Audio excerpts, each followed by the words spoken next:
দেশে নিবন্ধিত মোটরসাইকেল ৪৩ লাখের বেশি। রাইড শেয়ারিং এর জনপ্রিয়তার কারণে এই সংখ্যা দ্রুত বাড়তে থাকলেও বর্তমানে জ্বালানি সংকটে চালকদের হয়রানি ও ভোগান্তি চরমে।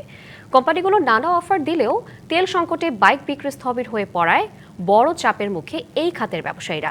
মানুষ এখন ইলেকট্রিক স্কুটার বা বাইককে প্রাধান্য দিতে শুরু করায় বিক্রি দ্বিগুণ বেড়ে গেছে বলে জানিয়েছেন সংশ্লিষ্টরা।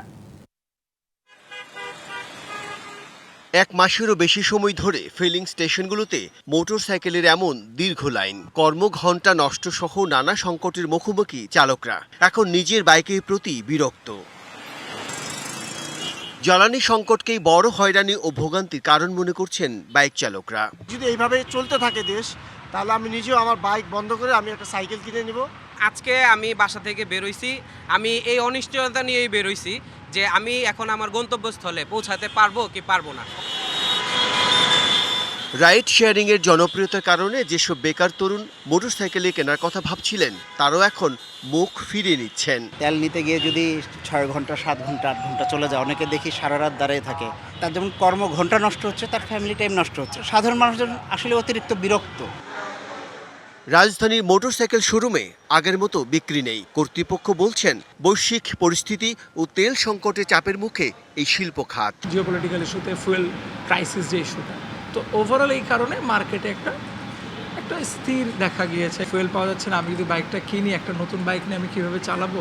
সো ওভারঅল এখানে একটা ইম্প্যাক্ট দিয়েছে। ডেফিনেটলি একটা চিন্তার ব্যাপার আছে। এদিকে জ্বালানি সংকট ও ভোগান্তির কারণে অনেকে এখন বিকল্প হিসেবে ইলেকট্রিক মোটরসাইকেলে ঝুঁকছেন। 200-র বেশি সার্ভিস ও ফিচারে লেনদেনের সব বিকাশ অ্যাপে সম্ভব। বর্তমানে যে তেলের একটা ক্রাইসিস যাচ্ছে সারা বিশ্বে, সো আমি খুব সহজেই তেলের পরিবর্তে বিদ্যুৎ দিয়ে আমি স্বল্প দূরত্বে খুব সহজেই যেতে পারতেছি।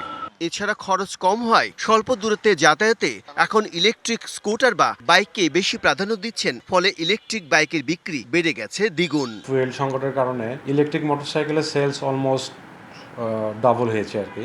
জাস্ট 60 টাকায় সারাদিন 60 কিলো, এটা হিউজ একটা অপরচুনিটি। 5.5 লাখের জায়গায় আমরা 2,80,000 টাকা ইনভেস্ট করলে লিথিয়াম ব্যাটারি দিয়ে পাচ্ছে এবং মাইলেজ পাচ্ছে হচ্ছে 120 থেকে 150 কিলোমিটার। মধ্যবিত্তের যাতায়াতের প্রধান ভরসা এই মোটরসাইকেল। দেশের শোরুমগুলোতে নতুন নতুন ব্র্যান্ড আর লোভনীয় অফার থাকলেও ক্রেতার যেন প্রায় দেখাই নেই। ফলে দেশের 2 চাকার এই শিল্প এখন বড় ধরনের চ্যালেঞ্জের মুখে পড়েছে। কত দ্রুত এই সংকট কাটিয়ে ওঠা সম্ভব, সেটি এখন দেখার বিষয়। Bijan Kumar Das, DBC news, Dhaka.